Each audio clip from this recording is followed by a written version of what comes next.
Today, I'm going to share with you 3 steps, 3 things that I do when I'm upset so my sensitive child grows up as a secure child, as a confident child. Hello, my name is Marcela Collier. I am an autism mom with ADHD, and my son has ADHD as well. I'm a certified parenting coach. I am the founder of an amazing parenting coaching agency, HIC Parenting, and my team of coaches and I have helped 14,151 parents who want to raise emotionally secure children, break free from angry reactions, break free from reactive parenting, and raise their sensitive and neurodivergent kids with a lot more peace. If this is the kind of content that you want to get to have every week in your podcast feed, then I encourage you to subscribe to my podcast. Or if you are a podcast listener and you've listened to more than one podcast, you're a returning listener, I encourage you to leave us a positive review. If you are returning, it's because you're finding value. So open the description of this podcast episode and hopefully you leave us a 5-star review. Let us know how the Parenting with Understanding podcast has helped you feel secure and raise your children with a lot more peace. Does this happen to you? You are raising a sensitive child, and then sometimes you feel like you have to be perfect for them, that you cannot rock the boat, that my child is too fragile to handle a big thing happening in your family like death, or maybe if you are angry, you feel or you believe that they are not able to take it. So you hide it. So you go to your room. So you pretend like nothing's happening when the world is crumbling behind doors. If that is you, you are not alone. I've been there, done that, because I have a child with autism, ADHD, and anxiety. And I know how big things could feel for him. I know that things could set him off very quickly, and they don't have to be big things. It could be everyday things. So when big things happen in the life, such as it doesn't even have to be bad news. It could be like, we are going to Disneyland next week, and we're like, okay, how do I break the news? How do I break the news? How do I break the news? It's exciting news, but at the same time, it's nerve-wracking for an autistic child. You are not alone. And I'm going to share with you these 3 things that I do that has, number one, built it confidence in my sensitive autistic child. And number two, has brought us a lot closer. There is a lot more emotional intimacy between my son and I, and in the family in general. So number one is to confront our big emotions. Remember those beliefs that we may have of, I have to be a perfect parent, I cannot show big emotions. We do it because deep dive inside of us, we don't want to confront those big emotions either. And I used to blame it on my autistic child. No, I don't want to show my sadness, or I don't want to show my anxiety. I don't want to confront this anger because that will upset my child. When in reality, I did not want to confront my anger. I did not want to have that hard conversation with my husband. I did not want to set limits. I did not want to show to accept that I'm sad about something. So, my encouragement for you is search within yourself. What is the fear that you have at the moment that is impairing you from confronting your own feelings. Because this is the thing, our children might be sensitive, but they're not stupid. They see and feel us, especially our sensitive kids, our neurodivergent kids, a lot of the times are very in tune with how we present to them, that they're very in tune with our level of regulation or how upset or calm we are. They're so in tune that, let me know in the comments if you're watching this from YouTube. Do you get your questions from your children such as, Mommy, are you sad? Are you angry? Are you angry with me? They're wondering. So if children are wondering and we don't confront those feelings, they will take it personally. Mom is angry with me. Mom is overwhelmed because I'm a handful. Mom is overwhelmed because it's me. And I say it because I used to have those beliefs as well. I grew up undiagnosed autistic and ADHD. Many times when I saw my mom struggling, I took it very personal. She's struggling because of me. So, number two, communicated openly. I remember the day that my mother in law died. We were at the hospital, the twins, they were 6 years old at the time, 6 years old. They were in school, and I was with my husband in a hospital room just waiting for her to pass. She passed at 1 p.m. on April 4th, and I needed to leave at 1:15 to pick up my twins. We don't have family in town. We have very few circle of friends. I called all my friends and nobody could pick them up. So it would have to be me, not my husband, me. My husband was having a tougher time than me, even though like I was crumbling down inside of me because my mother-in-law was my second mom for many, many years. Being here alone as an immigrant, coming from Colombia, she was my mom for 14 years. So I was crumbling inside. I remember I was not able to drive because I was too sad. I was trembling. I took an Uber, and the whole ride there, I was thinking about how I was going to hide my sadness and the news to my autistic son. When I picked them up, when I picked both of my kids up from school and we went in the house, my autistic son looked at me and then he said, "You don't have to hide it. I know what's going on." And that was a check moment for me. Why am I hiding it if he's gonna find out anyway?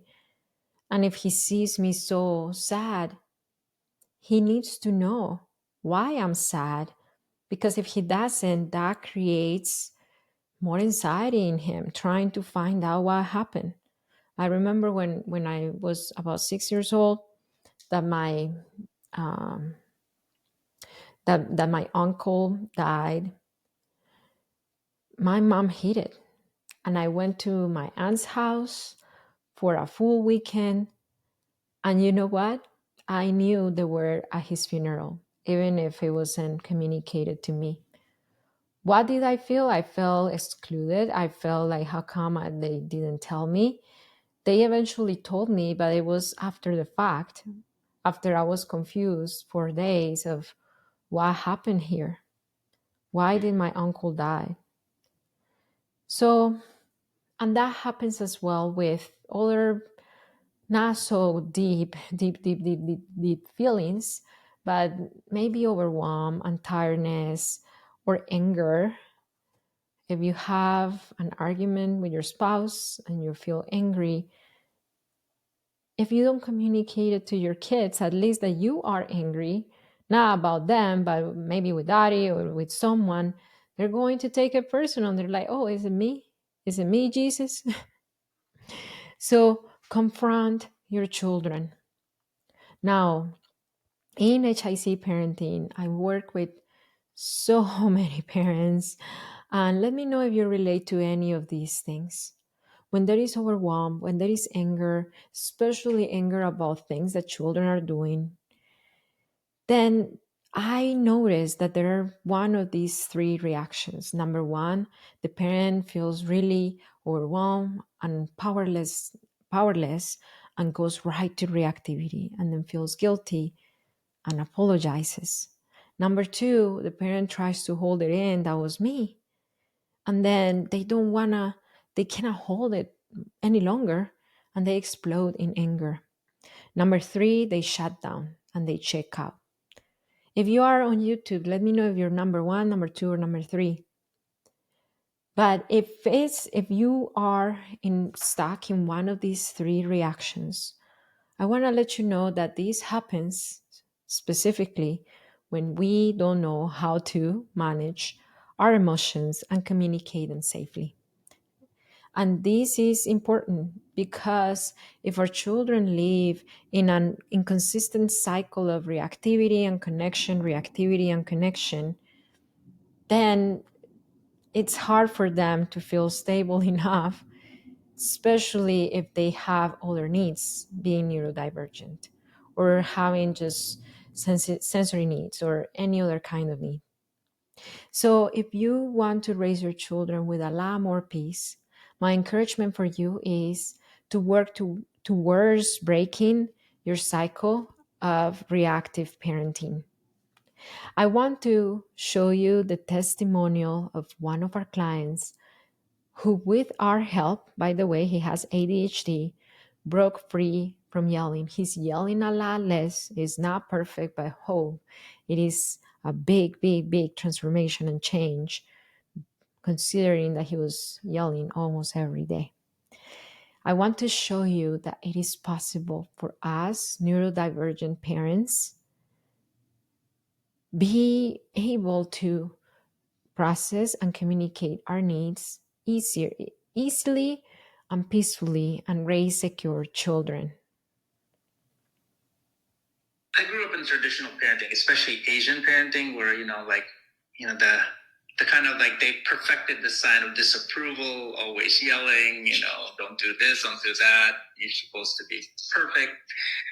For me, I was like a wild child. So I had ADHD untreated since dental school. I just found out recently. So I just recently got to about 3 years ago, just got treated after dental school. The self process was the one that I got to, and I noticed a change in me right like the first 3 weeks. I didn't yell as much. That was him. He doesn't yell as much. This is the self process, SELF process, to break free from reactivity and raise our children with a lot more peace. We work with him in a span of months in coaching, but you don't have to do coaching with us. You can just go to our free class where we explain to you what this self process is so you can start raising your children with a lot more peace. You can find this free class on hicparenting.com. I'm going to leave a card here on top if you are watching from YouTube, or just open the description of the podcast episode below and you can find this free class there. Number three, in order to raise a secure child, even when we are upset, the number three that I started doing is that I started challenging my non-supporting beliefs about my child. So, what are non-supportive beliefs? Are beliefs that we have about our sensitive kids that are not helping us raise secure, confident, sensitive kids. So, let me know if you relate to any of these. I had all of them and I worked through them and I overcame them. Number one, my child cannot handle this. My child cannot handle the news that my mother-in-law died, or my child cannot handle go to this restaurant. My child cannot handle, I don't know, a change in routine. My child cannot handle this divorce. My child cannot handle. That is a non-supportive belief because it automatically places our children in a very weak state of living. And when we have this belief, we tend to cuddle them. And cuddling them is not about acknowledging their feelings, and it's not about attending to their needs.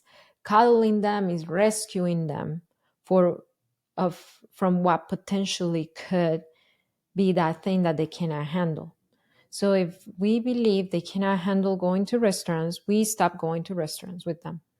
If we believe they cannot handle big news, then we don't tell the big news, like my parents did with me. They didn't tell me my uncle died.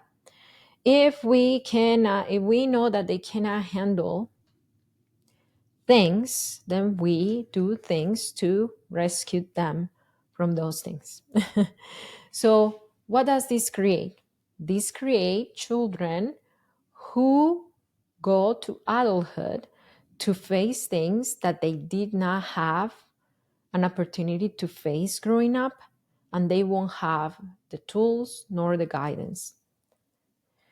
When we allow our children to confront the things that makes them anxious with our guidance, we are building secure adults. When we take a brave step forward and we're going to be okay, we're going to go to that restaurant even if it's hard for my autistic child, and I'm going to be there providing emotional support, providing coping strategies, maybe giving them breaks, maybe not making it as long. We are preparing our autistic child, our ADHD child, our sensitive child to handle being in public. And that will help them when they are adults. Number two, let me know if you have this limiting belief. I have to be a perfect parent to not rock the boat, to not poke the bear. So you feel that you are walking on eggshells in your house. You don't want to upset your child. You're kind of like, oh, don't get upset. Don't be upset. And then the more you try, the more you feel overwhelmed, the more meltdowns you see in your kids, in your sensitive kid. When we have that belief that we have to be perfect parents, we raise our children without the opportunity of learning to navigate people, interactions when things are not perfect. So when they go on to the world and they see an angry person and they see an anxious person, or they see a sad person, they don't know what to do with it. So it is better for us to train them to see all colors, all colors, of course, in safety in our own home. And yes, that might mean to rock the boat. Yes, we are not going to watch another episode of Bluey, and that Bluey will blow up into a meltdown. Know that that will happen, and that's going to strengthen your child to grow up as a secure person, because he will learn, she will learn that unfortunately they won't always get their way. Even if they are sensitive people, they won't always get their way. Doesn't mean that we are not going to help them when they're upset, and if they're in a meltdown, we're still validating them, helping them calm down, but we can still hold firm boundaries. If this podcast episode gave you a light on 3 powerful things that you can start doing right now to raise a secure child when you have a sensitive or a neurodivergent child, would you share it with a friend? That's the sign to share it with your spouse, with your mom, with your sister, with your coworkers. Send it to them right now. If you are not able to because you're driving, then wait for until you pull over. But if you can, text it right now to one friend and let them know that this podcast episode helped you. I want to remind you that it only takes understanding of yourself and of your children's needs to transform your parenting. That's Parenting with Understanding, and I'll see you in another episode of the Parenting with Understanding podcast.